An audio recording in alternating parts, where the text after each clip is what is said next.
घमंडी व्यापारी। मुंबई शहर में सुभाष नाम का एक बड़ा बिजनेसमैन रहा करता था। एक दिन उसे जमीन के सिलसिले में सीतापुर नाम के गांव में जाना पड़ा। वहां जाते ही उसके आगे एक बहुत बड़ी नदी थी। उस नदी को पार करते ही सीतापुर आता था।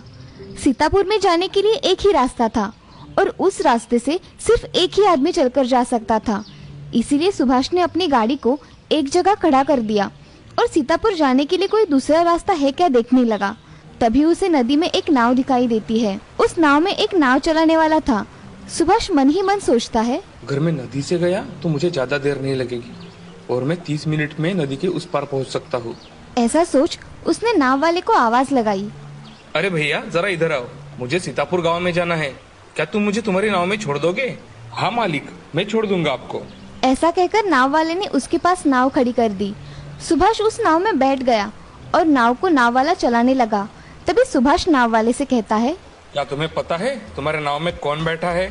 नहीं साहब, मुझे कुछ भी नहीं पता कि आप कौन हैं। अरे तुमने मुझे नहीं पहचाना? मैं इस शहर का सबसे बड़ा बिजनेसमैन हूँ। तुमने मेरी फोटो पेपर में नहीं देखी क्या कभी? अरे साहब, मुझे पढ़ना लिखना नहीं आता। अरे कैसे आदमी हो तुम? तुम्हें पढ़ना लिखना नहीं आता? तुम्हारा क्या फायदा इस दुनिया में आकर? नाव वाला ये बात सुनकर बहुत उदास हो गया और मन ही मन सोचने लगा, क्या मेरा सच में इस दुनिया में आकर कोई फायदा नहीं है? मैं ऐसे ही जिंदगी जी रहा हूँ। इसी सोच में वो नाव वाला नाव चला रहा था। नाव अब नदी के बीचों बीच आ गई थी। उसके मन में विचार चल ही रहे थे, तभी सुभाष ने उससे बात करना शुरू किया। क्या तुम्हें पता है, ये गांव में आज मेरी मीटिंग है।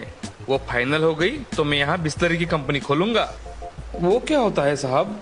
तुम्हें बिस्लरी पता नहीं है क्या? पानी की बोतल? नहीं साहब, मैंने कभी देखा भी नहीं। क्या तुम सच कह रहे हो?